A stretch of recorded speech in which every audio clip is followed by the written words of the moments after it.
सुनिए और बैठकर पूरे ध्यान से सुनिए। ये कहानी किसी आम जोड़े की नहीं, बल्कि प्यार, गलतफहमी और मातृत्व की उन अनकही सलाखों की है जो किसी के घर को महल से जेल बना देती हैं। न तलाक दूंगी, न साथ रहूंगी।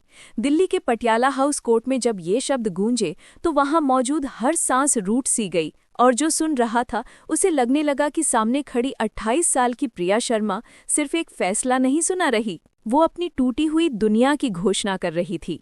महंगी साड़ी में सजी, होठों पर एक रहस्यमयी मुस्कान और आंखों में उस कसैले दर्द की चमक जो सिर्फ उन लोगों के चेहरे पर दिखती है जो अंदर से जल चुके हों।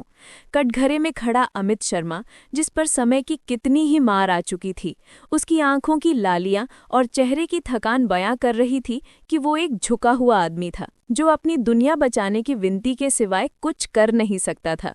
जज साहब का चेहरा तभी गंभीर हुआ जब प्रिया ने बिना पलक झपकाए कहा, मैं इनसे अपनी पूरी जिंदगी गुजारा भत्ता लूंगी, ना तो इनके साथ रहूंगी और ना ही इन्हें तलाक दूंगी।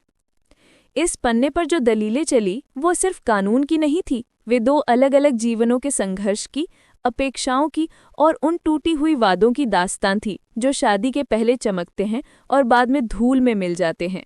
अमित ने कोर्ट में आकर कहा कि वो सुलह करना चाहता है, कि वो सब ठीक कर देगा, पर प्रिया ने बताया कि उसकी इज्जत छिन गई थी, न केवल किसी एक घटना से बल्कि रोज की छोटी छोटी नकारात्मकताओं से, अनदेखी से, और उस दिन जब उसे बुखार था और पति नहीं आया, उसकी माँ ने उसे डॉक्टर के पास ले जाना पड़ा था और फिर भी अमित ने कभी फ़ोन नहीं किया। प्रिया ने बताया कि कैसे उसकी आज़ादी कुचली गई, कैसे उसने अपने करियर के सपने छोड़े क्योंकि उसे बार बार रोका गया, कैसे उसके जन्मदिन और खुशियों को छोटा कर दिया गया और कैसे घर की छोटी बड़ी चीज़ें जैसे शादी की पार्टियां, दफ्तर की ड्यूटी, माँ की बातों ने उसकी दुनिया को सीमित कर दिया। और अदालत में बैठी महिलाएं प्रिया की हर एक बात पर फुसफुसा उठी क्योंकि वे जानते थे कि कई रिश्तों में ये दर्द किस तरह छुपा रहता है। पर कहानी का दूसरा पहलू भी था, अमित का दर्द जो घर चलाने, माँ की दवाइयों और नौकरी के बीच फंसा हुआ था, जिसने प्रिया के लिए एक बड़ा नौकरी का ऑफर ठुकरा दिया ताकि वो अपनी पत्नी को परिवार के पास रख सके। और ये खुलासा आते ही कोर्ट में सन्नाटा छा गया क्योंकि ये दिखाता था कि कभी कभी प्यार की कीमतें समझौते में बदल जाती हैं और वे समझौते कभी कभी एक तरफा भी समझे जा सकते हैं।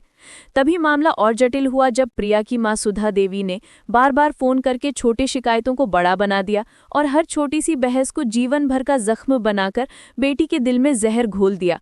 जज साहब ने ठीक कहा, ये साथ नहीं जहर है, क्योंकि एक मां का ओवर प्रोटेक्शन और लगातार दखल शादीशुदा जिंदगी में तीसरे व्यक्ति की तरह दखल देता है और घर के रिश्तों की मिट्टी को जहर कर देता है। कोर्ट ने दोनों सुनकर देखा कि झगड़े कहीं छोटे छोटे थे, एक जन्मदिन, एक छुट्टी, एक मिस्ड कॉल, पर इन छोटे बातों को बढ़ाकर पेश करने वाला कौन था? क्या प्रिया ने सच में अपने पति को समझने की कोशिश की या बस माँ के फोन कॉल से हर चीज को बढ़ा चढ़ा कर देखा? और क्या अमित ने कभी प्रिया की भावनाओं को समझने की पूरी कोशिश की या उसे सिर्फ रोज की जिम्मेदारियां ही दिखती रहीं? इन सवालों के बीच न्यायाधीश ने एक बुद्धिमान और मानवतावादी कदम उठाया। तलाक कोई पहला हल नहीं है, वे शादी को बचाने के लिए एक वैवाहिक प्रयोग का आदेश दिए। 1 महीना, सख्त नियम, प्रिया को माँ से कोई संपर्क नहीं रखना होगा, दोनों को हफ्तेवार काउंसलिंग जानी होगी, एक खाली जार में रोज रोज एक अच्छी याद डालनी होगी और दोनों साथ में एक ही घर में रहेंगे बिना किसी दबाव के। ये सजा नहीं बल्कि एक आखिरी मौका था ताकि वे ये समझ सकें कि प्रेम और समझदारी के बिना कोई रिश्ता टिक नहीं सकता। शुरुआती दिन कठिन थे, चुप्पी का बोझ घर पर छा गया, पर धीरे धीरे काउंसलिंग ने उनकी आवाज़ों का रास्ता आसान किया।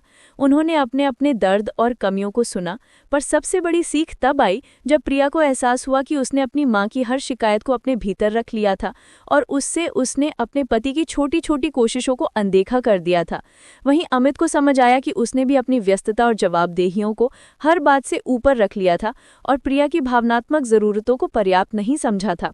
यादों का वो जार जिसमें वो रोज एक एक सकारात्मक पल डालते थे, अमित का वो दिन जब उसने प्रिया के लिए साधारण पर दिल से भरा केक लाया, प्रिया का वो पल जब अमित ने बारिश में उसकी रक्षा के लिए अपनी जैकेट दी, उन दोनों के दिलों में वो पुरानी गर्माहट वापस ला दी। एक रात जब प्रिया रोई और अमित चुपचाप उसके पास बैठकर उसका हाथ पकड़ा, उसी सादगी ने उनके बीच के फासले पाट दिए। उन्होंने अपने अहंकार और माँ बेटी के बीच की दूरी को मात दी और एक बार फिर निर्णय किया कि रिश्ते की मरम्मत की जानी चाहिए। 1 महीने बाद कोर्ट के वही कक्ष नंबर 402 में उन्होंने जज साहब के सामने खड़े होकर बताया कि वे अपना रिश्ता फिर से जीने का निर्णय लेते हैं। प्रिया ने कहा कि अब वो ना तो तलाक मांगेगी और ना ही अलग रहेगी। उसका वचन था कि वो अपने पति की छोटी छोटी ख्वाहिशों को समझेगी। अमित ने स्वीकार किया कि वो भी अपनी पत्नी की भावनाओं को समझने के लिए अधिक संवेदनशील रहेगा। जज साहब ने मुस्कुराते हुए कहा कि यही उम्मीद थी, क्योंकि शादी का मतलब है एक दूसरे की गलतियों का हिसाब नहीं रखना, बल्कि मुश्किलों में साथ देना। और आज उन्होंने केवल अपना परिवार नहीं बचाया, बल्कि ये सिखाया कि कैसे संयम, संवाद और थोड़ी सी समझ से टूटे रिश्ते वापस जोड़ लिए जाते हैं।